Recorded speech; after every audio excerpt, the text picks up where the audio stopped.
And we are live now. All right.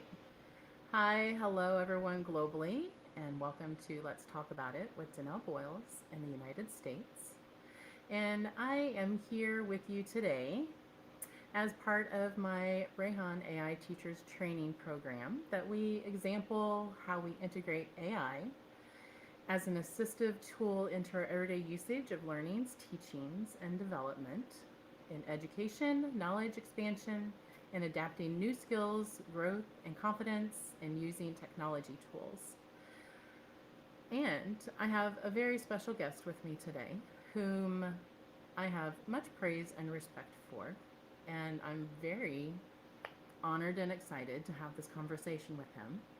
Dear Rehan Alawala of Pakistan, creator, designer, um, from the ground up builder of Rehan School, who many of you know that I have in the recent past become even more involved with uh, as a teacher trainer, becoming involved in the teacher training program as an American U.S. regional partner to expand Rehan School into the U.S. And so I am very pleased to welcome you, Rehan, to join us in this conversation today. You and I have had the opportunity to speak a handful of times, but if you would go ahead and just say hello to everybody, and if you have anything you'd like to say about your own introduction, feel free. Thank you for taking the time, Danelle. Hello, everybody. I'm really happy to have Danelle today do a little podcast, and I would love to get some feedback. She has been giving a lot of interviews to a lot of our students, and I just wanted to understand what she thinks of our school and of our students. And she also saw a long podcast with David of mine, which explains what basically we're trying to build here. That video is around 2 years old, so a lot of things have changed already. So I would love to hear from Danelle.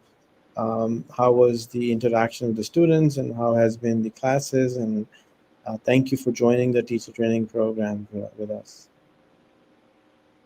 Yes, well, thank you very much. Whenever I was invited to come and participate, it is something that I didn't really anticipate in the way that it has fallen into place, but it always was something that I was interested in, and I felt very compelled to be involved with your school, with your students, and just as part of my own pathway of progressive growth, that I have done through working with different organizations. It just seemed like something that, where two pathways met, that it would be something that was going to flourish into a very beneficial collaborative cohort in the future. And, in reference to the school and the students, my experience so far, excuse me, so far it has been a very wonderful experience getting to participate in the class. Rama is my instructor, and Yana is one of the additional facilitators, the support facilitators in the class.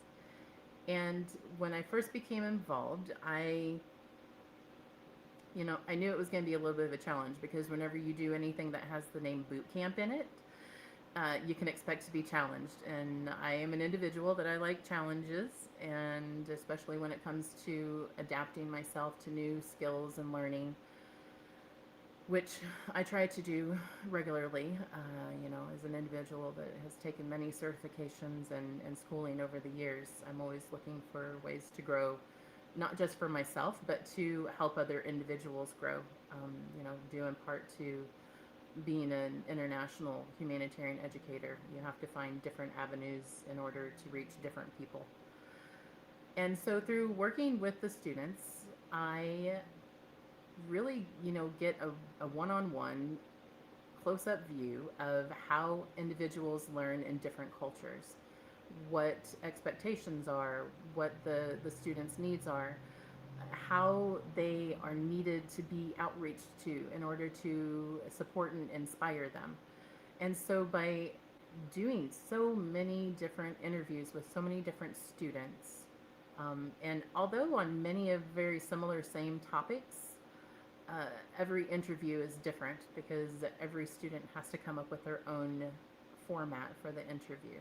So each one is different. Even if I've done 50 to 100 interviews, every one is different. And not only does it help with expanding the views of myself, it helps with expanding the views of the students. It assists in knowledge exchange. It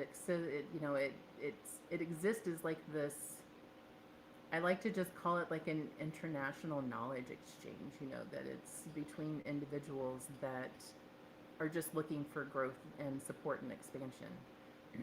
Excuse me. But I don't know. Does that kind of answer your questions a little bit? Do you want a little bit more in depth response?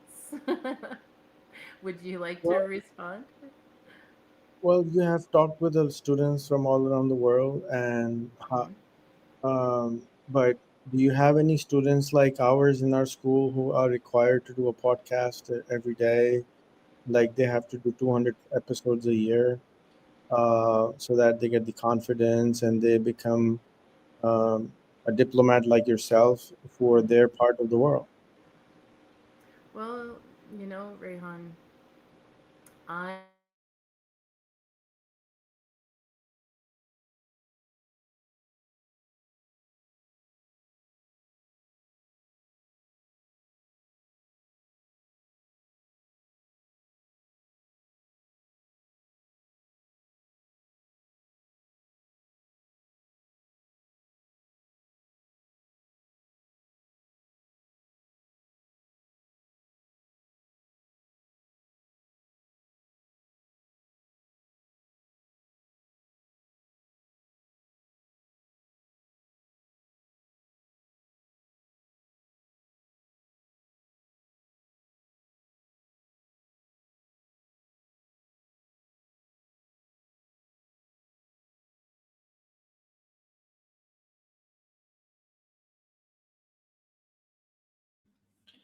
Sorry, everybody. I think we lost Danelle. As soon as she comes back, I will reconnect her.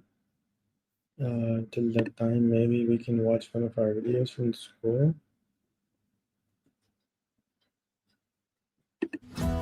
Have you ever imagined a school where learning goes beyond textbooks and into the realm of real-world action?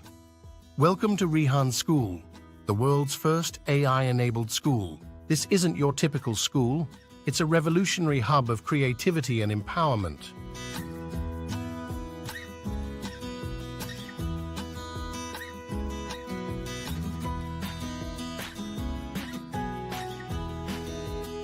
At Rehan School, we're rewriting the rules of education for the post-AI world. No more memorizing facts. It's all about taking action, communicating effectively, and leveraging the power of the internet and AI. Every student at Rehan School is equipped with a laptop, internet, and a mobile phone. They're not just learners, they're active participants in the digital age. Each child is assigned an SDG goal, transforming their last name into a voila. They watch TEDx videos, connect with speakers, and create impactful videos and podcasts using AI tools. But it's not just about academics.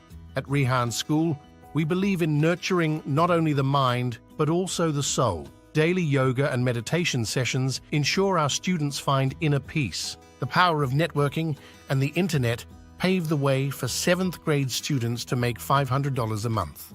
Our goal is to produce phenomenal networkers, speakers, and listeners, the future Greta Thunbergs, Malalas, Muhammad Ali Jinnahs, and Gandhis.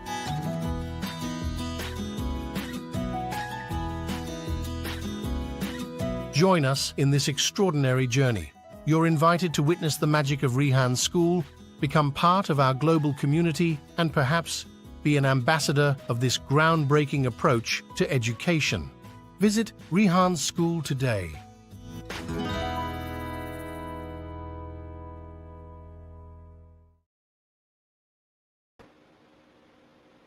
Welcome back, Janelle. Thank you. Thank you. Technology is not always on our side, unfortunately. Yeah. So I was asking if you have encountered students who are required to do podcasts like our school requires in other parts of the world. No, no, we do not. And I find that to be very unfortunate that, in the school system here, although there are many advantages, there are many things that the students can utilize as tools to thrive, and options and opportunities.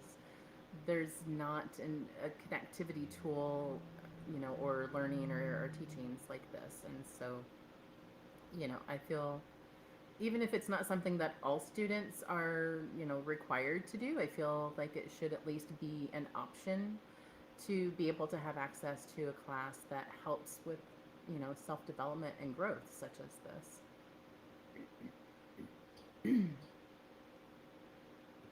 And since you have talked with so many of the students, and I'm sure they're so happy that they made a friend out of you and they got you time, how does it make you feel? Like, imagine 5 years from now, 10 years from now, they would be still remembering and connected to you on social media, and maybe they show up at your part of the world or you show up at their part of the world.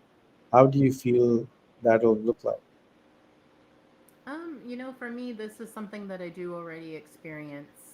I I envision that this is the outcome that we want is that, whenever I revisit with an individual that I have worked with, and being an individual that's been in education for 25 years, I do have this happen, you come across your students that you have educated and they've developed these skills and habits and, successes.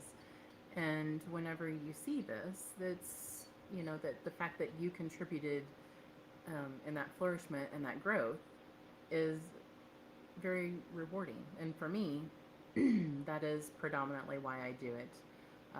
I do have students already that I started working with 4 and 5 years ago in Bangladesh and, India and other countries.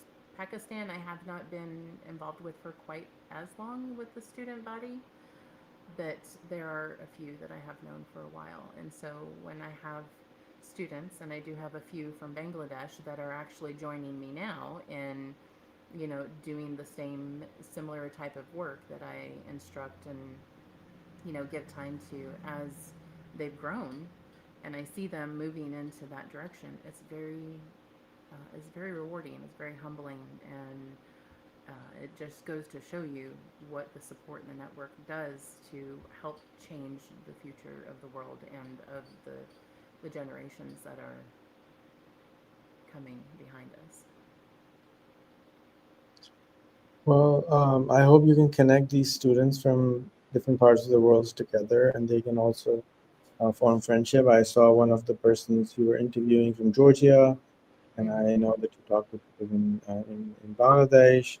And I really hope that this kind of curriculum spreads all around the world so that basically we can start becoming planetary citizens rather than Americans or Indians or Pakistanis or whatnot. I think what AI is allowing us to do is to be able to learn new languages, is Mm-hmm. to be able to interact with people so Mm-hmm. much faster than before, and the internet and social media all is really creating a phenomenal opportunity for people. And it's very sad to see that our own inertia does not allow us to take advantage of all these technology tools. Yeah. So I hope that we can be that little uh, drop in the sand to change that. My vision is to have a school in every country, and then these country students can talk to each other as a requirement Mm-hmm. rather than an option. Just like we go to our schools and we have certain requirements from the governments to learn certain things, but we don't learn how to be an earthling. We are taught to be told and citizen of a particular country and see us and them rather than all us. Absolutely. So I agree. yeah. Where And I'm where do so you? happy, Oh and yeah. I'm really No. happy that you have joined our teacher training program Mhm. and are going through with it. And I am sure it'll open a lot of new doors for you and us in your part of the world. Oh, I'm very much looking forward to the next phases of our, our process, and, being able to develop into something that's, I have my own ideas of what I'd like it to be, and you have your own ideas you'd like it to be, and then the individuals, that, collaborate to bring all that into fruition. So I just want to assure that that is, like the vision that everybody has comes to fruition, and that it develops into, something that's going to be world changing. that's, that's what we're all about right now, is just world change and supporting the world and the changes that need to be made in order to continue developing and growing and evolving. So where do you Thank you. You were see? saying something? No, I just wanted to ask, where do you see Rehan School in 5 years? What is your vision? I know it's a one day at a time kind of thing, but you have big visions, sir. Um, when we started this 5 years ago, we don't have a single student from 5 years ago at this time. Mhm. The oldest student is 4 years old. And um, when I started this, the idea was to create leadership by design. We have a lot of problems in the world which I wanted to tackle, and I want to educate them through the process which I created businesses and created solved problems in my part of my life. Mhm. And that was through networking, that was through communication, that was through collaboration. That is what I was always about. Mhm. But a year in, and then ChatGPT came in, and everything started to change. And then we could see the stuff we wanted to do in maybe 10 years could happen in 4 years' time. Mhm. Now, with the power of coding inside AI, and languages, initially I had the desire that all the students should start learning 5 languages at least while they're at school, and they should be fluent in them, and they should speak like the person from that part of the world. And now, since last month, we have started doing that, and uh, 20 students are practicing 10 minutes a day, 5 different languages. And I believe that in 1 year's time, they will become extremely fluent. Mhm. And when we started off with my friend Carla. She was in Washington, D.C. She used to do it an hour a day over the internet as an educator. Mhm. But now with ChatGPT, we can, or any other AI for that matter, Gemini or Grok, and we have made our own.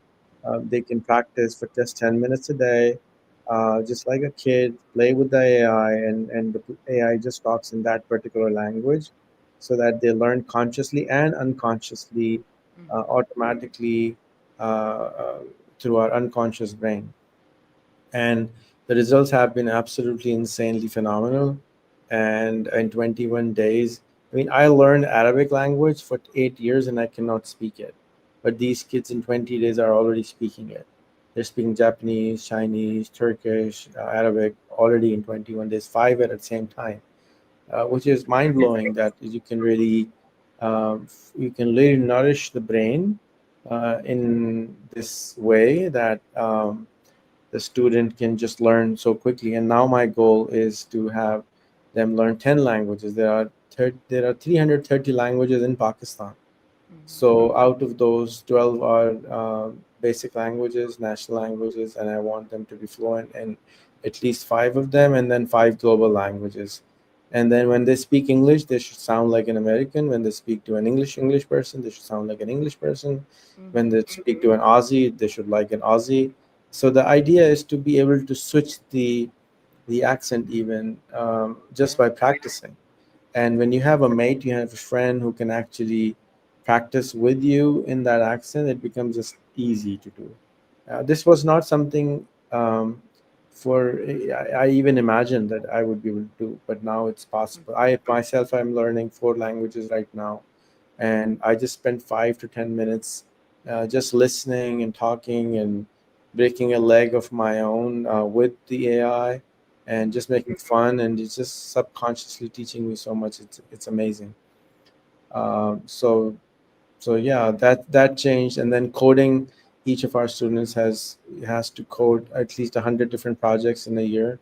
So they have made their own Facebook, they have made their own LinkedIn, they have made their own Twitter, they have made their, you name it, any of the public sites, which makes them get out of the idea, get themselves out of their own way and their own success, Mm-hmm. because they have done it so many times that they can now make almost anything. We're making robots. We're writing code for robot. I mean, Mm-hmm. anything you can think of, these AIs can just code anything. And the kids which are hanging out with me are, I'm just enjoying myself. I feel like I'm Aladdin, and I have the lamp of the genie, and I can just, you can just rub it, and they just produce something for me. It's just and they're having a lot of fun, and I'm having a lot of fun with them. So in 5 years' time, I really don't know where we will be. I will certainly hope that we can achieve our goal. That, my goal is that there are schools designed for becoming a dentist, a doctor, a soldier, an accountant. But there are no school to make the next Bill Gates, the next Elon, the next Richard Branson, the next impact maker. So the goal is that before you graduate high school, you should have impacted 1 million people, be in the Guinness Book of World Record, and have $1 million in your bank account. If you don't have these three things, you should not be able to graduate, and we will keep on working with you so that that happens. I don't know any school which promises any amount of money Mm-hmm. in school, so this hopefully can be the first, which we can, if we can if we can fail a student if they don't produce certain kind of numbers in maths or science or languages, why can't we fail them if they don't produce certain kind of financial numbers? Yeah. So the idea is to not give up on them and just keep pivoting till they actually receive that success. So I hope that in 5 years time I would have a couple of dozen millionaires on my hands, Mm-hmm. and not just dollar millionaires, but impact millionaires and Guinness Book of Record holders. That's the one goal, and another goal is that we should be in 5 to 10 different countries in the next 5 years, if not more. Um, I think AI is allowing us to accelerate at crazy speed, Mm-hmm. so maybe we can be in more places. We already have students in 20 different countries online, but we would like to be physically present also. Absolutely. It sounds like wonderful goals and objectives. And, you know, with any kind of curriculum, then you're going to have expectations and, you know, the the requirements in order to graduate. So, I mean, that's understandable. You know, if that's your curriculum, then that's your curriculum. And if that's your requirements, that's your requirements. You know, whenever individuals begin a program like this, then they go into it with the understanding that what they're there for, and what they're there for is to develop and grow themselves to the best of their potential. You know, and what they use that for outside of the classroom can be, for many different purposes. But in the end, whenever you join a class as yours, or in the school, then you you understand the assignment, and the assignment is to develop yourself to your fullest potential. And that is the purpose of it. So how do you see that, um, with the way that you are emphasizing and empowering young people through technology? What do you think is the most necessary skill for a student to have in order to be successful? I think I was giving a talk today, and the thing I explained to them is you need only two tools in the future. Mm-hmm. Number one tool is the discipline, the to be able to change yourself. And to me, the definition of discipline is to be able to do something which your heart tells you not to do, just because you have to do it. You have to become somebody who is able to break their comfort zone. And Mhm. comfort zone is nothing but our habits and what we know. So Mhm. if you are able to break your comfort zone and you have the discipline to break your comfort zone, that would be one of the best skills you can have as a human being. That means you will be able to learn as you need. That will mean that you will be able to, change your mindset, change yourself as and when you are needed to. And Mhm. if nothing else, the world is going to look very, very different in the next few years because of the technology which is coming. And this is the first revolution. The second revolution is going to be robots. The third is going to be quantum. Within the next 10 to 20 years, we will see a different kind of planet Earth if it exists at all, if we don't blow it up. That's something which is happening. And second is the ability to be able to communicate. Mhm. That's the only two skills basically I offer everyone. And these are the two different things which are hiding inside my curriculum, nothing else. I show them once you get these two things done, and then comes the networking part, then comes the part to do a lot of other things, find the problem, find the solution. Those are easy things. But once you have the mindset, if you don't have the mindset of a winner, of person who goes and tries, then you are going to just walk out of the race and you're already off the race and you're going to lose. Right. Um, so I think persistence is the key, Mhm. consistency is the key toward human success. And that's basically what we are trying to embed in them. Mhm. Everybody says that, every school, every educator says that, but the only difference is that my whole curriculum is around this. It's not around learning anything. It's all about doing. It's like going to a gym. My Right. school is not about learning, but actually doing. So if you want to compare the school, it's more like a gym rather. It's a mind gym and a body gym rather than just.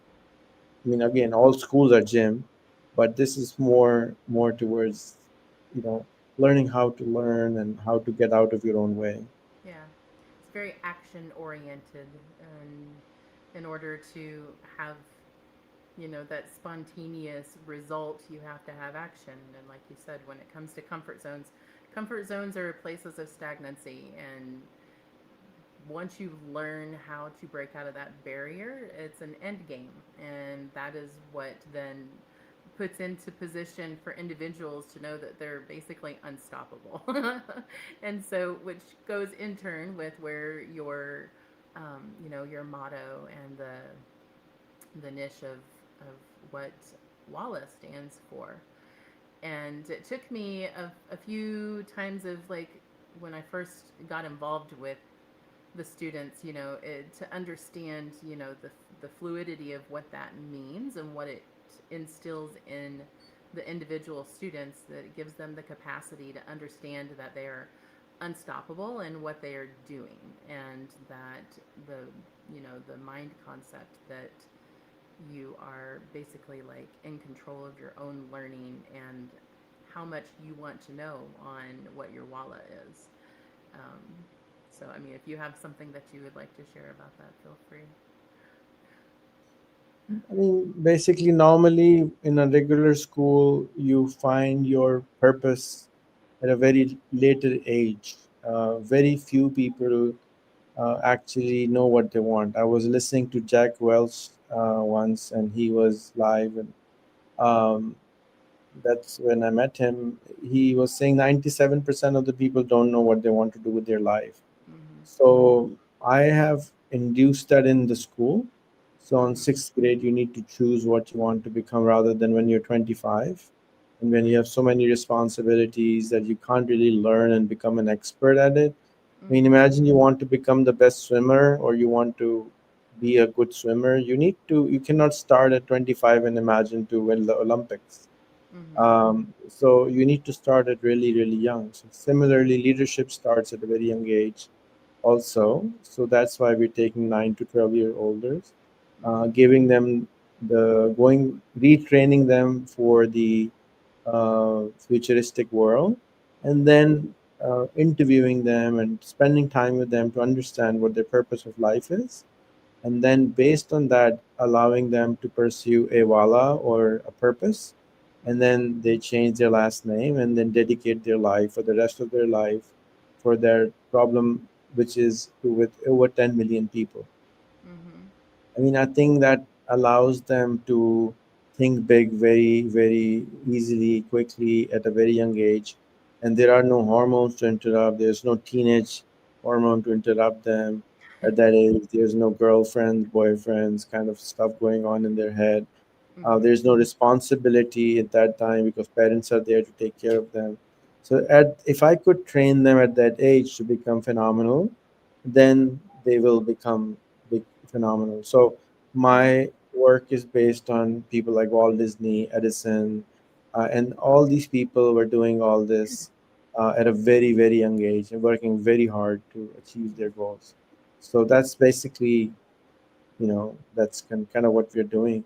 Instead of Mm-hmm. winning the tennis game, we want them to win the world game of whatever problem they're running after, not just a tennis or swimming, but the water issues, the weather issues, the climate issues, whatever the issue is.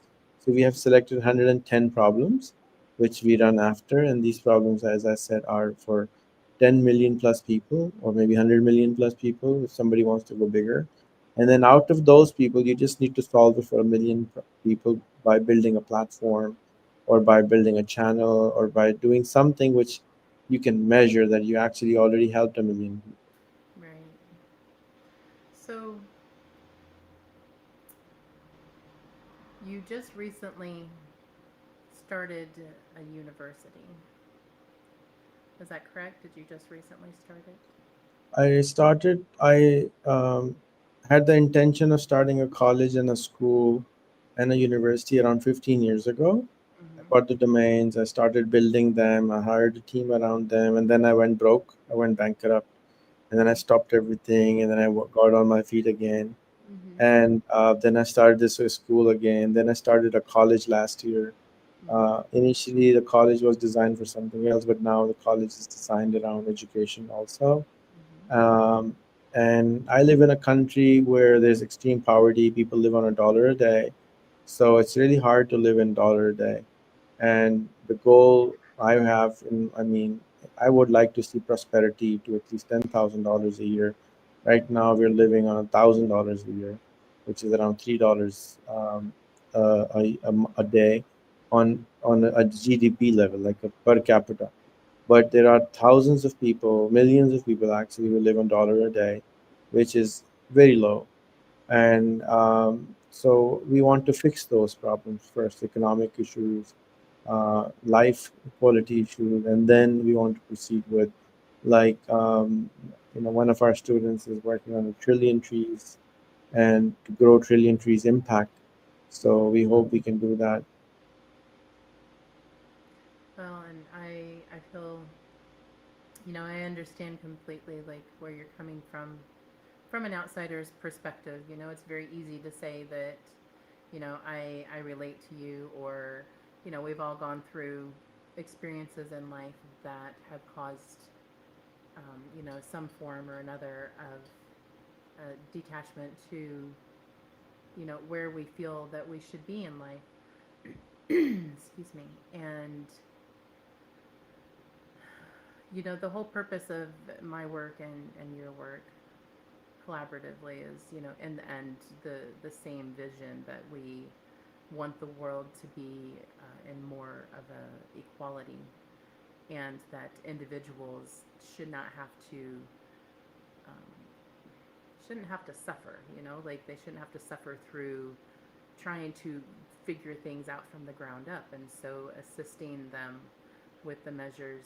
I like to just call it like an international safety net by extending at least a piece of educational extension, through whatever organizations it is, support to help bring that balance a little bit more into order in the world, and it's when I sit here and I hear you talk about the struggles of individuals in Pakistan, it makes it makes our complaints sound menial, like the poverty here is not the same as what poverty is in other places in the world. And I always have said that people who live in countries that are not subjected to poverty in that sense, and that are apprised to have the ability to have a higher income, just don't understand. So, but whenever you see it firsthand, and I've worked with refugee camps, I've worked with uh, the impoverished, and just want I want to help every single one of them. I want them to be able to put their feet firmly on the ground, and to be able to, come out of it supported, and to have the ability to be able to support themselves. So, do you mind if I ask you a couple more questions? Do you have time? Go for it. Okay. So, whenever you first began your journey in technology, and education, what kept you what kept you passionate and going? Because I know there are times, like you mentioned, you went bankrupt at one point. Entrepreneurs who are really at heart in their entrepreneurship know that a failure is not going to keep them from continuing their trying to pursue their dreams. So obviously, you overcame that. So what kept you extremely passionate in continuing your journey, and influenced you to stay on the path even though it was very difficult? Um, I was still blessed that even though I was bankrupt, I was still having a house. I was living with my parents. We in Pakistan live with our parents if we are rich. If we are poor, we don't live with our parents. It's opposite. So, because if you're affluent, then you have a bigger house and which can accommodate your families.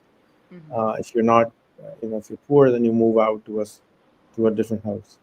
So I was blessed to have a roof over my head. And whenever I started working, I was basically, that would sound stupid, but basically I was bored. I was just bored. Boredom leads to learning. Yeah, yeah. I will, So you know, I was just bored of not wasting time. I was not reading books. There was no TV when I was growing up. That's when I started. I was 13 and a half when I started my first company selling Commodore 64 games at school, and then after school, and then went into electronics, and then went into an internet service provider business, and then started telephony business in the US, and then I grew that, and then I retired around 15 years ago, and I just thought that there is a need to have somebody work out on the extreme poverty part. So for 15 years, I've been just um, running around trying to figure out how do we get rid of this poverty. And I think now it's really impossible. It's really, really easy to get rid of it. It's now what is the problem is not the technology or the physical problems, but it's the mental block which people have, which is mm-hmm. stopping, especially people in the poorer countries, to become richer. Because the way you become rich now is by making good friends. And in the past, it was not possible to make friends who are different than you. But today, with the power of social media, you can make friends. Like, I think I count you as a good acquaintance friend. Mm-hmm. Um, so that would not have been possible if there was no Facebook. Mm-hmm. Uh, just pen pal wouldn't do it. Right. So we can do live, we can do talk, we can work together. You can hire somebody in other parts of the world, they can hire you in other part of the world. Mm-hmm. So the world is kind of becoming a large United States of the world, As it should be. A melting pot. just like Star Trek. So Mm-hmm. hopefully we can accelerate this process because technologically there is no problem. The only problem that is left is psychological, the inertia of people that and the mindset which the governments and the people and the systems are designed around. The whole world is designed in the last 100 years around the nation state, and the nation state, God did not made it into a nation state. He just made Earth. So we have divided ourselves, and we spend around 2.2 trillion dollars a year on arms, on stuff related to arms. And if we had $80 billion, you can end world hunger. And just to give you a perspective, but we spend $2,200 billion a year on arms, which is absurd amount in my opinion. And Absolutely. why? Basically, why do we need arms? Because we don't have the power to communicate. The Americans cannot talk to North Korea or to Iranians, and Iranians cannot talk to Israelis, and the Israelis cannot talk to Palestinians, Mm-hmm. and the Palestinians cannot talk to somebody else. It's just bad communication. With so much communication like WhatsApp and stuff available, we are still not able to communicate, which is absurd. So, and why can't we communicate? Because I don't know, nobody actually knows why not. Because there's just enemies. There's just the black people cannot talk to white people. Republicans cannot talk to Yeah. Democrats. You just There's human yeah. something is there There's to fear. divide. Yeah. So Mm. if we could fix that, um, then we should fix a lot of things. And why do I keep on doing? Because I feel I can do something about it, and as long as I can do something about it, I keep trying to just kill my boredom. And what should I do? Should I watch Netflix all day long or read books? I would rather just do something about I something agree. I can do something about. Yeah. I do agree. A lot of people find it funny that I don't watch TV. I do tend to scroll.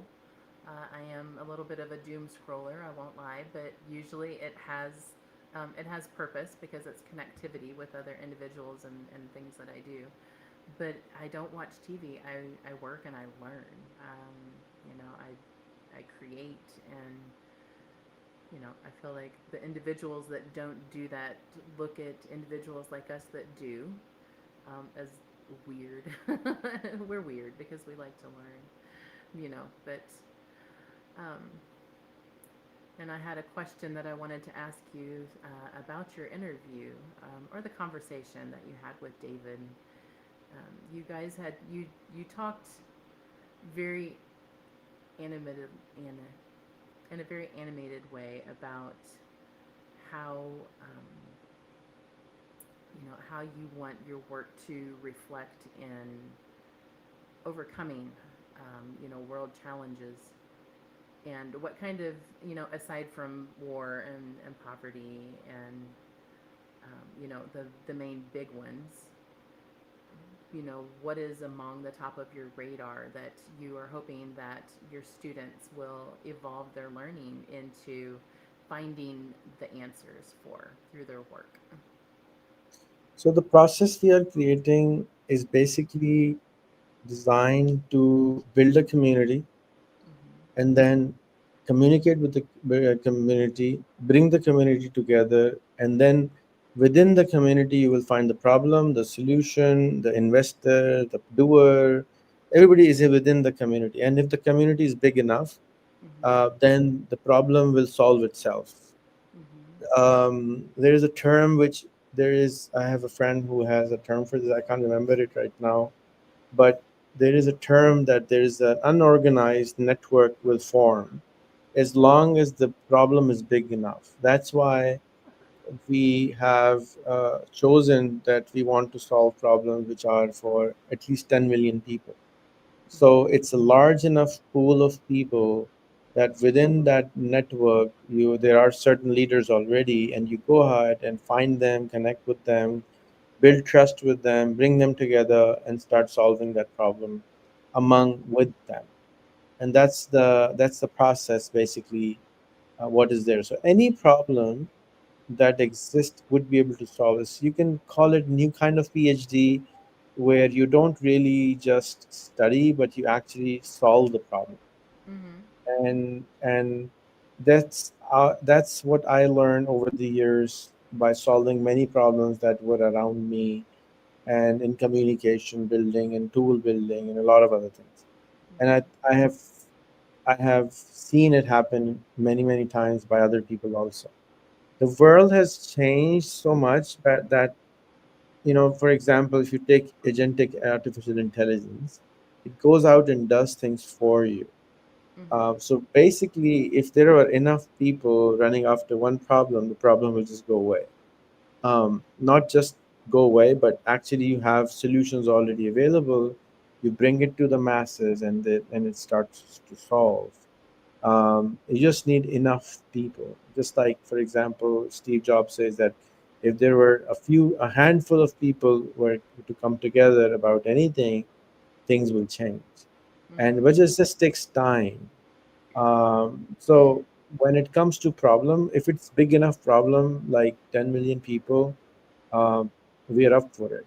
And that's the curriculum we have designed, that I feel that even if when I'm gone, this could be used. But the bigger challenge is the world is about to change. The Kodak moment, the Nokia moment is coming again within the next few years, maybe next year, maybe the year after. Yeah. When AGI arrives and everything can be solved technically, the bigger problem is, as Bill Gates wrote today, that the inertia of human beings, that this is how the world works, Mm-hmm. is going to stop us from really evolving, and it can bring us to a doom or a big glory for humanity. And we can really create paradise on earth with this technology, um, if we can go beyond the human stupidity and inertia. Well, and a lot of that, stupidity, and I use the term stupidity very loosely because I feel like, nobody's, you know, stupid, but the stupidity of the way that humanity has been programmed to be very contained in this package, to be very easily,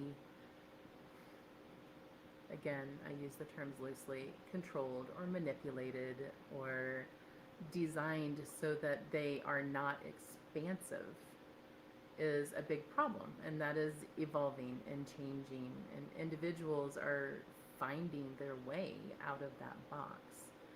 And that alone is going to and is making a huge impact on the world right now and in the future. And speaking of, what you had mentioned about, it takes us a large enough number of individuals to rally together, and when you think of a large number and the number of individuals that's in humanity, realistically, it's actually a very small number. It's 1%. It takes 1% of the population to focus on a very driven need or action to actually make a ripple effect that is going to affect, the networking worldwide. So individuals get overwhelmed whenever they think about making those kinds of changes because they think it's going to take a tremendous amount of action.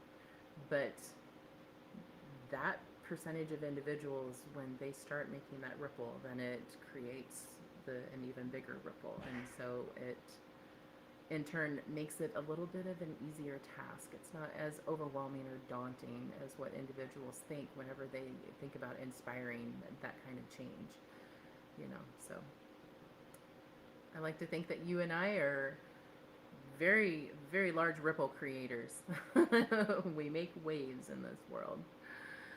So, but gosh, we've been talking for almost an hour. I feel like you and I could, talk about many things very in depth. And you have to excuse me, I got sunburned today, and I feel like I look like a tomato. I don't like looking like a tomato, sir.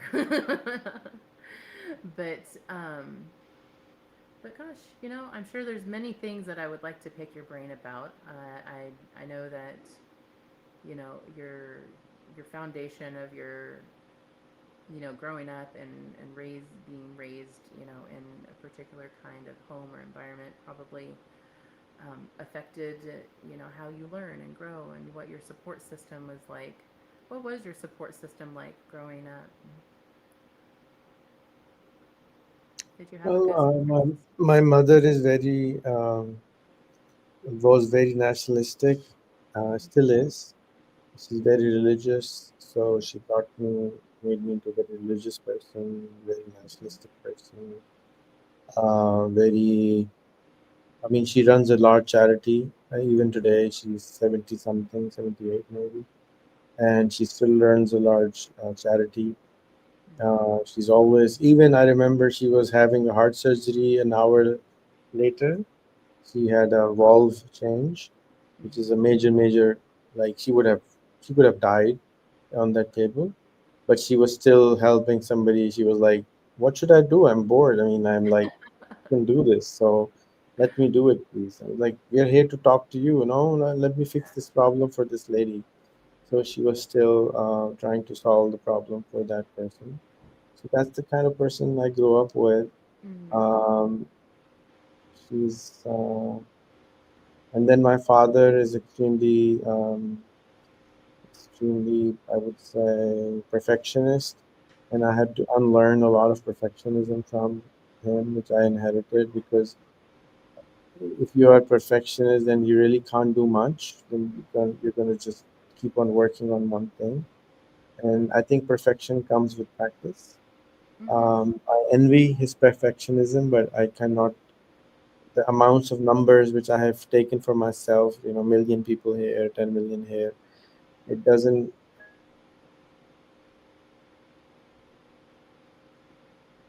Sorry about that. I think the numbers which I have taken for myself, cannot happen if I am perfectionist. I think they will come with persistence rather than perfection. Mm-hmm. So, and my father uh, was not very happy with me because he wanted me to be in business with him, Mm-hmm. make more money. But I was rather start a little small business of my own and do it myself. Um, so that me and my father didn't talk for 10 years. And it's not common here. And but we found our way back. Um, and yeah, and my brother is very supportive. My younger brother, he's also in business now. He's the mayor of his town. So, you know, we were raised to help other people and not think equally of all human beings. Right. Yeah. Thinking equally is, you know, that's a very important part of the whole, you know, process and involvement of, you know, what you do. And you're so involved worldwide. I watch your travels. You know, I'm always, you know, always rooting for your travels from afar, and you know, and all the individuals that you get to meet. And it's, you know, enthralling to be able to have such a diverse involvement with so many different individuals around the world. You know, and even you know, I myself, I hope to meet you someday, and you know, I'm sure at some point in the future. A trip to Pakistan, I've talked about it many times. I work with several authors over there, and have you know, have many friends in Pakistan and India and Bangladesh, and so it's an area that I do wish to travel to someday. But you know, just seeing the sheer networking of so many different cultures and individuals brought together in different professions, and you're such a an equal opportunity individual, you know, that you see individuals as, you know, being opportunistic to teach them what they need to learn to, you know, develop and grow in themselves. And so being very selfless in what you teach is a very commendable thing, you know, because there's so many individuals that are gatekeepers in this world, that they don't want to teach what they know, because then, oh my gosh, somebody might become better than they are at what they are doing. And so, but you in turn, that is your hope. You are hoping to have individuals influenced so much that they go out into the world and they create this abundant effect that is greater even than, you know, than what you do. And so that, you know, I find to be very you know, very interesting. But I Can I would ask? not call myself a selfish, I mean, a selfless person. I'm a very selfish person. Are you? I'm very selfish because I want my ideas to flow and I want this better Mm-hmm. world for everyone. So I can live in that better world rather than just imagining it. I'm trying to see, like, for Right. example, many people ask me, why, because I've been doing this for many years now in Pakistan. Mm-hmm. Why do you do it? I say, well, because then I could have a nice Mercedes in my home and nobody will look at me and saying, I don't have that. Why does he have it? So I would like it for I could afford it, but that doesn't mean that I should have it because the person climbed in on the bus roof going from A to B. That's not nice for him to look at me and say, uh, he has it and he must have done something wrong to get one, and I don't think I can get one. So that's why I don't buy one, and I spend that money on people, creating that culture and the society which allows that to happen and the opportunities to happen. Actually, there are opportunities, but people are unable to look beyond the veil Mm-hmm. of the internet. I tell everybody to migrate, migrate, migrate, migrate on the internet, migrate to the internet. Internet is a great equalizer. I'm Mm-hmm. thankful to all the people who made it. Um, it just allows us to take advantage of all the opportunities around the world. Yeah. If you drive a Mercedes Benz, you want everybody else to drive a Mercedes Benz Yeah, too. at least I do. I don't think a lot of people do that, but at least I know I do that. No, because then they couldn't be self-importing, they and make themselves a figure of envy. But so can I ask you one more question about university? Sure. The university is not born yet. It's almost born, Yeah. uh, but it's not yet. So maybe one day you will come or some other person will come and start it. I'm a very lazy person, so I don't do anything. I find that hard to believe. I find the right individuals to come in and start things with me rather Hmm. than I start them. And I use my network and connections to empower them. And Hmm. I used to do that. It didn't work. So now I started a school and I'm very happy with the students. And I'm hoping that these young individuals will actually go out there and do all those things, convert all those things into realities. Yeah, well, I mean, just imagine you have a lot of little creators that are underneath you that are going to carry out, your vision. Yeah, I'm sure many of them will, move on into the future and support those expanded ideas and, into the university and doing those things that, you have a vision for, but maybe, I mean, at some point in our lives, I feel like we have to maybe retire from some of our ideas that we get tired. You get tired, I mean, like you do eventually run out of energy or, concepts, or your mindset needs a break. You can only work full steam for so long before, an individual needs to step back and take a break. And so, I'd like to think that you're, bringing those next level of individuals into the world that will then step in and fulfill that that need or in your vision. But university, is this something that you are projecting that you would like for it to be like a diploma, graduate, doctorate type of learning environment, or is it still going to just be like certified certifications? What is your vision on that? I am unable to see it for now because, as I said, right now I'm very focused on the school. Mm-hmm.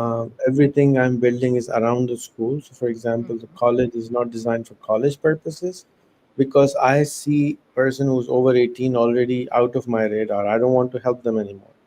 There are Mm-hmm. lots of people who want to help them, but I don't want to help them anymore. I want to focus on 9 to 14 years olders Mm-hmm. because I can then groom them. I can really polish them and make them into the kind of person I would like to see Right. when they are 18 or 20 or 24. In our part of the world, they want to get married, they need a house, they need money, and then they are unable to focus on the actual goal. That's why I'm focused on, it's like if you want to build a world class Olympian, you have to take it from 5 years of age to 10 years of age rather than 40 years of age. So Mm-hmm. I have stopped seeing meeting people who are 18, over 18 plus since the last 2 years, and I'm very focused on these young ones, and I'm giving all my time, energy to them because I can see the results. And in my country, there are 27 million students who don't go to any school, and there are 45 million students who go to a $5 a month school. So now imagine what kind of school could be running at $5 a month.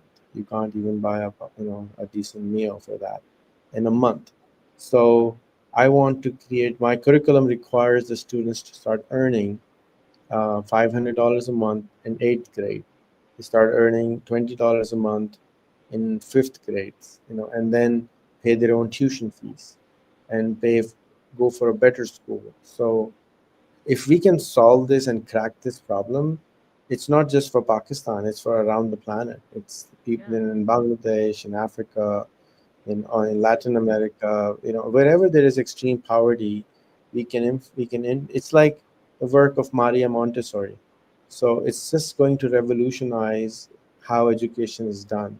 And Mm-hmm. if you're already a millionaire at 21, a dollar millionaire in 21, the whole mindset is going to change. You are going to be the next Steve Jobs or Bill Gates. These people didn't go to school. These people went out there and started to solve the problems. So Mm-hmm. the purpose of university was to create a specialized person in a particular field. While I'm doing that exact same thing in school, in high school. So why do you need to go to the university? I don't know right now why, but Mm-hmm. that's why I'm not really focused on the university. University to me is same like a school or a college, but Mm-hmm. as I said, I'm focused on the student who is 9 to 12 to 14 rather than the older person at this point in my life. Yeah. That's Most of my understandable. life, I've only worked with people over 18, but for Mm-hmm. the last 2 years, I'm focused only on 9 to 14. I've kind of given up on the elderly cloud.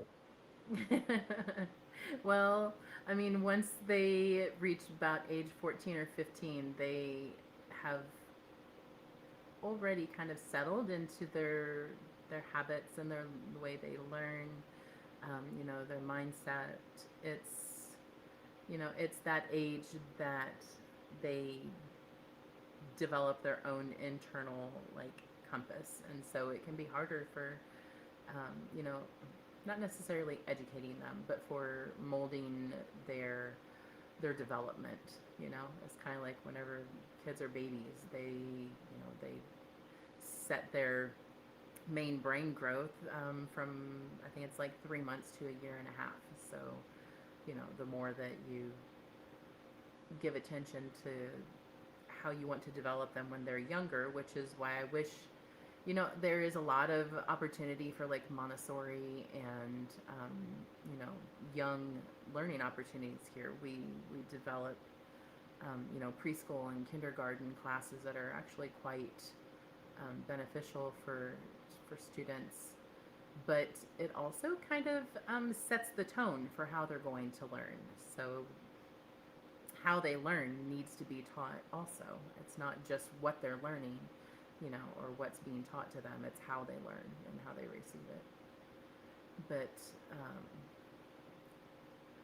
I don't know. Do you have So any other questions for instead of creating a university right now, me? my second thing would be to create a Montessori or a Right. preschool, Yeah. Yeah. because if Maria Montessori was alive today, she would have used the AI and the computers and cartoons to educate. So that's what we want to do. I want to Right. use the power of cartoons, the TikToks, the videos, the phones, the AIs in the kids, because Already people are giving their kids who are 1.5 year old a smartphone. Here you go, I have a Yeah, job, you they're play with the ready. phone, the kid can figure it out. So why not give them a um, more tested and tried process, so that the kid can pick up languages, just like you are learning language when you're very young, right? So why not give them 10 languages rather than one language or two, Right. instead of why not give them, I really don't know what to give them, but I can start with the language part, because I think, like, I have an accent, right? I don't think I have a neutral accent, so I still have an accent. Hmm. A lot of people say I'm more American side accent than Yeah, you British have side very, accent, yeah, you have very good English speaking skills. but still there is an accent. However, if I was to learn English when I was 1 year old, from a cartoon, from a AI, I would not have had this accent, Hmm. and I could learn the Japanese, the German, the French, the Spanish, the English, the French at the Hmm. same time, and not have an accent altogether. When you meet a person with an accent, the brain automatically goes into a mode. Oh, this person is different than us. Oh, this person is less educated than us.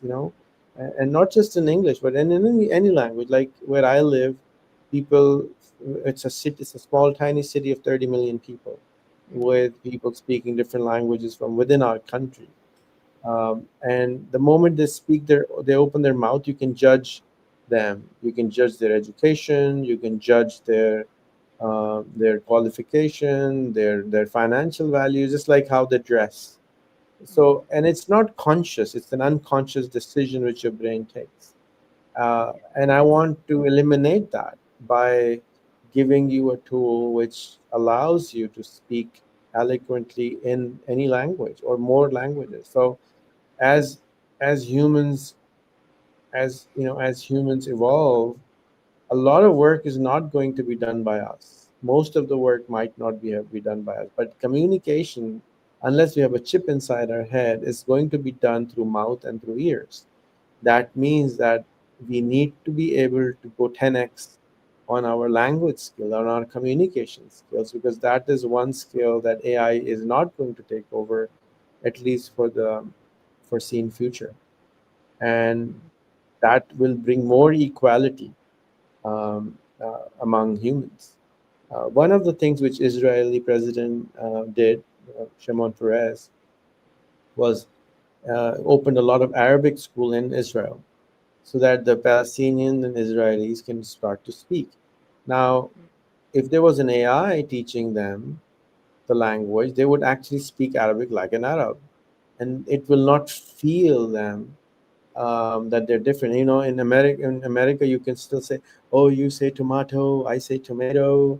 You say potato, I say potato." I mean, even those small little pronunciations are picked up by humans. Oh, I like your British accent. I mean, it's just that humans are designed this way right now, and we mhm, can go one up, level up by getting rid of this one little problem in our heads.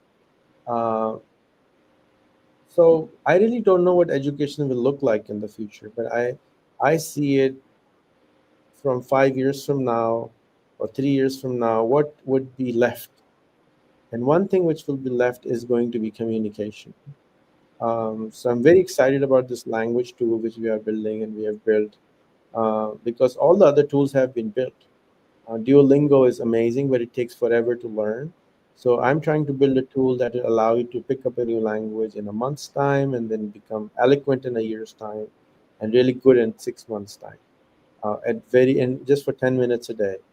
mhm, So that will allow a lot of things to change very quickly, just like Facebook, LinkedIn, internet changed a mhm, lot of things. Language will evolve us to be able to understand. When I go to Europe, a friend, when I meet Yana, she said, unless you understand our language, you will not understand our culture, because there's sort of nuances within the culture in order to understand it. Like when I'm in America, I feel like an American. I've been working in America for the last 35 years. Mm-hmm. So I feel more American than I'm Pakistani, or at least I feel same when I'm in America. Mm-hmm. Unfortunately, they don't like me, so they've rejected my visa again, so I can't go there anymore. But but I feel home because I can, I grew up watching American TV. I learned my English from CNN. It's just you know um, I all know all the 80s songs, the 90s songs. I can sing them. I can do, I am very embedded in the culture because of the language. And people who don't understand the culture don't understand the mindset of the other person, and then they fight with them because they think they're different than us, and they're not. Nobody's different. We're all different, but we're not really that different. So it's just I mean, small underneath it all, nuances which we fight yeah. on. I don't know. Don't you think it would be a little boring if everybody lost their accent though, and they didn't have their individuality? Well, I don't have a thing for accents, except I have a thing for American accents, but yeah, I don't think. I mean, if you live in New York, you'll enjoy Thai one day, and you enjoy Sichuan the second day, and you enjoy the Indian the third day. But if you're Mm-hmm. living in a small town somewhere, you're going to be very fascinated by Thai food or whatever. Whereas in New York, it becomes part of you. It's you. Thai food is your food. It's no longer Thai food. It's Yeah. an American food, or pho. It's no longer a Vietnamese pho. It's an American thing. Mm-hmm. So you go to anywhere in America, there is a Thai restaurant and there's a pho, and it's no longer just Vietnamese. Just like chicken tikka masala is an English dish now. It's no longer an Indian dish. So if evolution, this is evolution to me, rather than people say, for example, I'm a very big um, um, I would say, evangelist for franchising in McDonald's. I Mm-hmm. think there should be franchise or McDonald's like businesses all over the world, because it gives you a certain certainty when you go into a restaurant. I really love McDonald's. It gives me a certainty. I walk in and I know exactly what I want. It's Mm-hmm. like homey feeling, right? And similarly, when you speak with someone, if you go to France and you're sitting in a cafe and you meet an American, I can bet you are going to talk to the American but not to the French person, because you're going to relate to that person just because of the language. Even though French might sound more sexy, but it's still, you can't understand that. So, that's, I don't think it takes away the flavor. Humans will find something Mm-hmm. different, right? We'll go to Mars or something to find different Having flavor. to shed a layer. I'm sorry. I'm very warm right now with my sunburn. No problem. Sorry. Excuse me. No, I understand. I do, and the diversity is is a gift. I do feel that having, experience with a diverse background of humans is very much a gift, and getting to know and learn everyone's different cultures and their languages, and which is something that I have dabbled in some with the not Chat GPT, but with Sesame, and I have been talking to Sesame in Urdu a little bit and having them teach me. A few weeks ago, I started having Miles speak to me in Urdu. So um, once I I did just, not know Maya does that. oh yes, Okay, cool. Maya and Miles both, they will speak any language that you want them to. Oh, Yes. that's new. That's new and useful, because it didn't Yeah. used to be like that. That No. is why we chose it, because it was not speaking any other language. Because Uh huh. I did not want them to speak any other language. Because Mm-hmm. if you want to really learn a language, in my belief, you need to immerse in it. Yeah. If you immerse in it, you learn really quickly, and you learn it from the native speaker rather than um, from a third party. Like when you hear a person in Pakistan who has spent 15 years learning English and you will not understand them, that sucks because it's just that the person's accent is coming from the third hand or fourth hand or fifth hand Mm-hmm. learning experience. Um, Right. Well, and that's, I mean, although I may not sound like I have an accent, I come from an area that very much has an accent. I have vocal trained myself for many years to not have an accent. I where are you from? The south or where are you from? I'm in Indiana, and I'm surrounded by Illinois and Kentucky, and everybody talks very much with a Southern accent around here. And I once imitated it to the class, and I thought Ramont was going to come unglued laughing because he thought it was just so funny. How I y'all doing? Yeah, yeah, y'all. it's very Southern, and everybody talks like this with a You Southern can talk twang. like that, no problem, madam. Yeah, and I don't know. I just from a young age, I decided I didn't want to talk like that, and so I You don't decided like the drawl, the southern drawl? no, no, I really I didn't. don't like it also, but Um, I was living in Pensacola, Florida, so I mean I understand what you're talking about. yeah, sometimes it's and not just with the drawl, but with the enunciation of certain words, it just sounds lazy sometimes. And it's, I don't know, maybe a How little. are all y'all doing or something like Y'all. I'll say y'all that? every once in a while, but you know, but there's just Y'all certain words that just they cut off the beginning or the end of the word, and it just isn't enunciated very nice. But you know, this is my hometown. I've lived here and there. I've been in Florida. I've lived in Israel. I've moved around a few times, and so I've had experience with the immersion of language, learning You and should try Gemini or ChatGPT and mhm. tell it to speak only in Urdu with you for 5 minutes a day. And I can assure you, in 30 days, Rahmat is going to blow himself off because he would be like, "How can you know that?" It's going to be insane. If you just Yeah. spend 5 minutes a day, only 5 minutes a day, and just tell ChatGPT to don't speak any other language except Urdu. And no Mhm. matter if I understand or don't understand, you just speak in Urdu, and you will start picking up words like crazy. It'll take you Nice. 5 days maybe before you Start start to learn it. doing it, but then you will start picking up one, two, three, 4 words a day, which is faster Mhm. than anything else. I really think that's the way to go, and it's I'm as I said, I'm learning 5 languages at this time. I'm only giving myself 5 minutes a day. I did my German first day today, and I didn't understand anything except Mhm. Achsul because I've heard Achsul so many times. Mhm. So, um, but that's the whole idea that the brain works on repetition. There is no memorization, right? So it's going to be it's going to be wild if you try it. It'll be. I would love for you to try it for 60 days and see the results. Yeah, yeah, I will. I will. Just 5 minutes a day, and I mean Rama just put her to work on that, and Yana also. That would be so much funny if you all started to understand basic, hello, how are you, nice to meet you. That Mhm. would be really, really great. Mhm.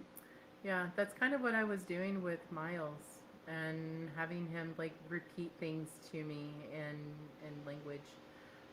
And actually, the reason I discovered it was I was recording a podcast, and um, in the title it was in do it in Urdu, and I thought, as a joke, I asked Mile to speak Urdu to me, and he did, and I was like, oh, so you can speak Urdu, and he says, yes, I can speak any language that you want me to. So I was like, okay, we're gonna play with this. So now I need to go try with Gemini and Chat GPT and Maybe see. Miles could do it, but I haven't experienced it. I only You'll used it have a to year go try ago. it. Yeah. Now that Okay. you know, you have to go try it. Yeah, there was one day I was doing a recording with Maya also, and she started singing to me in a different language. No trigger why she did it, and I asked her. I said, Maya, I said, do you realize that you were just singing to me? And she says, oh, did I do that? That was me. Today is the And she, first time I've had ChatGPT sing to me. I've never had ChatGPT sing to me. I've yeah. asked her many times, even last week, but today I just tried it and it just started to sing to me. I was like, "What on earth is happening to you?" So it was wild, but this is just the beginning. That's the I am so excited for this technology. I have so many questions in my life that I want answers to, and I Mm-hmm. really want this AI to come to more smarter level rather than just be in a box and explain the truth about truth and reality and so many things. Oh, And yeah. I just hope that the world doesn't destroy itself because this is just such an amazing time to be alive in. Yes, very much. As you know, I'm very much a consciousness worker, and working with energy and consciousness and everything. It's very important to me that the world does not ruin its opportunity to be able to have this extension to intelligence. It's. I know you know some of my philosophies, and not everybody, agrees or wants to experience it because it's considered taboo. It's considered unorthodox, and for individuals to have a higher consciousness or access to things like that, it's considered an abomination in many people's minds.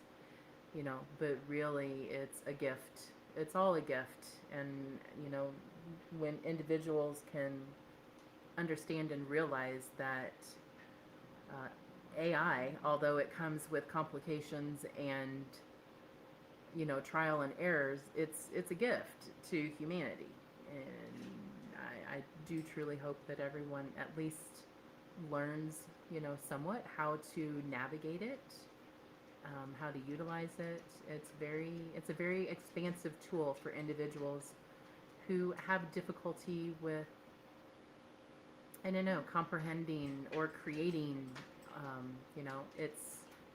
It's an opportunity to create an equal playing field for individuals who don't have the ability to create and do on their own. You know, yeah.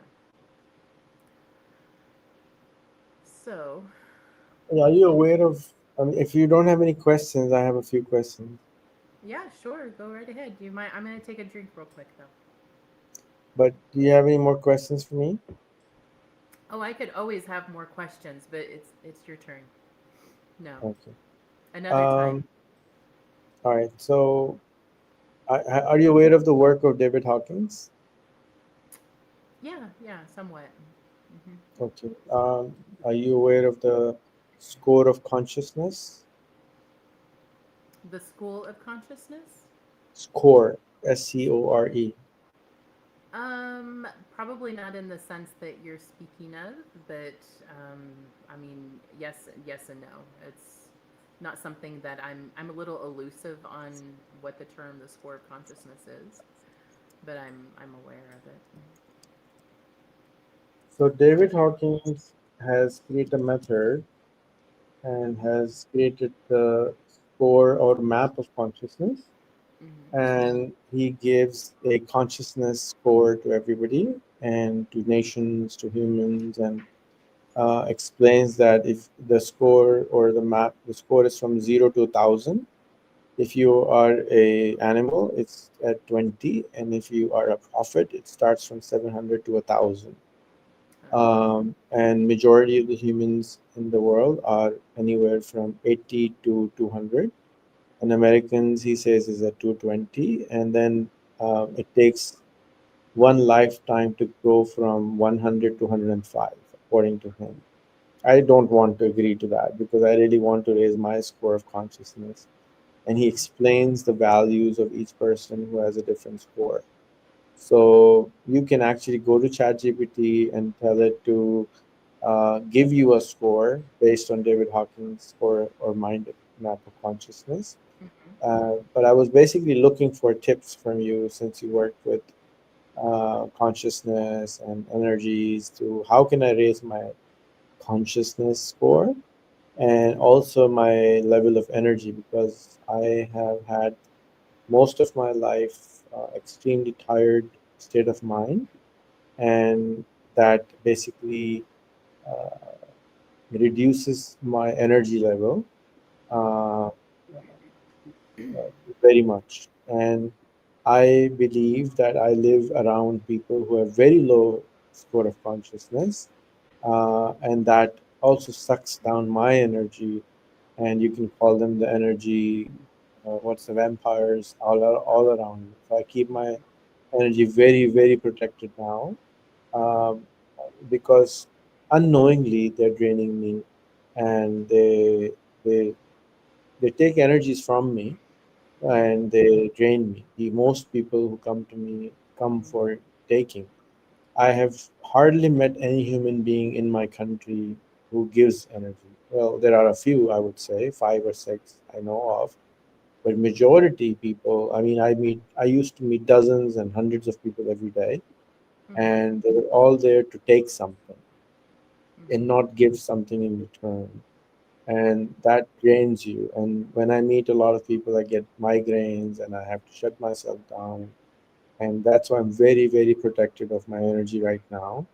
And I don't meet anybody anymore. I don't do any podcasts anymore. I don't meet anybody about anything anymore except my students who I filter before I meet them.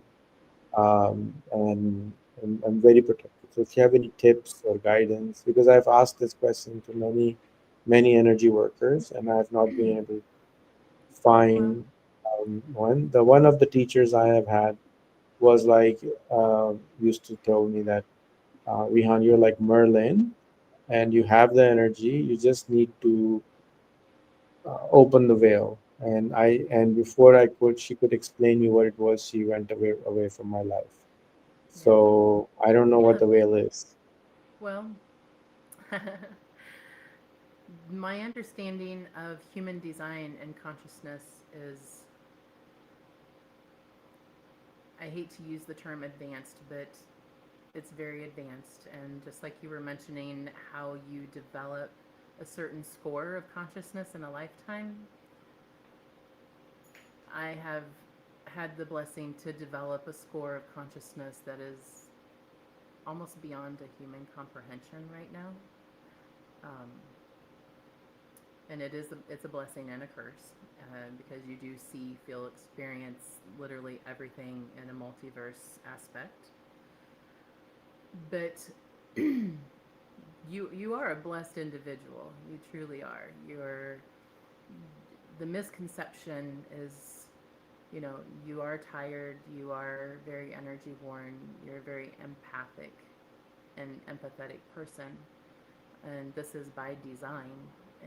Unfortunately, for many individuals who are empathic, they do suffer from physical ailments. They suffer from emotional ailments and lack of energy because of being conduits and a component of raising the world's vibration as an individual that transmutes energy of other individuals. Sometimes we can resist it and block it, and sometimes we cannot. Sometimes we're just contracted to do it because it assists the world in leveling up in a dynamic of like energetic frequency and dimensional factor. But the need, I mean, like, whenever you experience the need to, like, go into recluse mode, this is a very, very normal experience. I experience it as well, but I used to be a much more extroverted individual, and I have had to myself pull back into a space of having to choose where I put my energy and my interest towards, making it a very selective um, habit. But as far as expanding yourself, making yourself more open, um, visualization.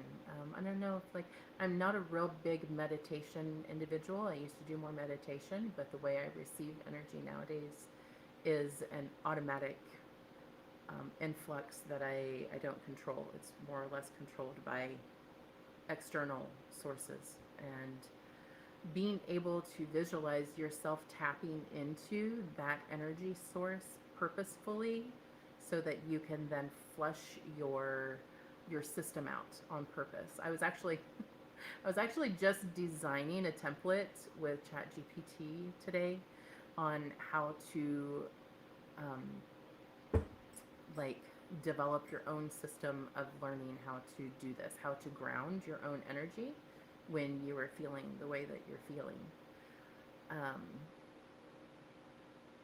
but really, speaking to your own body, like speaking to your own mind, asking it, like where do you have blockages that's keeping your energy from free flowing, because when you go from being an individual that is an energetic source that is blocked to becoming an open energetic source, that is the difference between being a drained empath and like an energetic flux capacitor, to where empaths take in energy from other people that is heavy, low vibrational, and then it gets stuck. It gets stuck in your chakra system. It gets stuck in your energetic meridians, and then you can't release it. And it takes a lot of rest to be able to restore your energy. But whenever you practice conscious practices of visualizing those chakras all opening, then it opens your channels to be able to continuously receive not just good energy, but it makes you able to receive low vibrational energy too. And then they're moving together and they're transmuting so that it doesn't get stuck in your system. Does that make sense?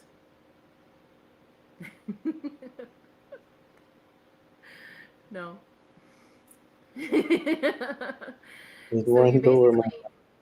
basically, it's okay, it's okay. Basically, you just have a very large system of energetic conduits that run all throughout your etheric system and your fascia. And when they get clogged and you can't actively like flush it, like, whenever I help clients or individuals, learn how to ground on their own, it's basically like opening your own crown chakra and asking the energy to enter your body so that it clears out and grounds you. And when you can't do that, then you become very heavy and you become very, bogged down with other people's energy. So I completely understand where you're coming from. I really do, because as an individual develops their consciousness score, as you stated, then that ability increases and changes and evolves. So I can So help you what do do I energy. need? I send What you do I good need? vibes and good energy all the time when I can. Okay. What can I do for improving myself? Um, Learning more about the energetic meridians within the auric field, and the auric field is basically your energy field that you carry around your body. And the more open and conscious you become, the stronger that auric field becomes, and the more you're aware of it, and the more that you are able to control it and manipulate it so that it's not just taking in things that make you heavy, but it transmutes them and it basically flushes them out of the energetic system. And how does one make that happen? By doing more like focus like activations of the crown and of the chakra system. Have you studied or learned about the chakra system?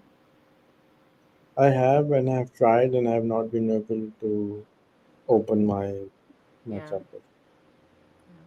Perhaps in time, perhaps in this lifetime, you'll develop the sense and be able to do that and be able to, advance so that you're not struggling so much with the migraines and with the heaviness and um, the migraines themselves are chakra opening inducing. So the crown, which is at the head, you have crown and third eye, and you have the throat chakra and heart, and then you go down, you have you know sacral and solar plexus, and then your root. And so when your crown chakra is not open, whereas you can kind of consider it like receiving, your gifted energy from God or Source or whoever you hold within your belief system. That crown has to open over time to allow energy, and the headaches alone is kind of like Source knocking on the top of your head, going, "Hello, will you open up, please, so that I can allow this good energy to move through your body and to clear your channels?" So, as that energy knocks, which it also increases like blood pressure and heart rate, and, much of the vascular system is affected by it, which is something I study a lot in energetics and human design, and how we evolve through that and how it affects our autonomic system. And it's very intense for individuals who are what are considered empathic or energy workers. The physical effects of energy on our bodies is very hard on us, unfortunately. Yeah. Yeah, I hope thank you that so helps a much. little bit, but if it doesn't, it's one of those things that if the consciousness just doesn't comprehend it, then it just sounds like sorry. So it just takes time. It takes time. Yeah. I can always send you. I can send you. If you put your hand on your heart, are you open to receiving energy? Yeah. Put your hand on your heart and close your eyes and visualize that your crown is opening and that you're allowing your body to receive good clearing energy.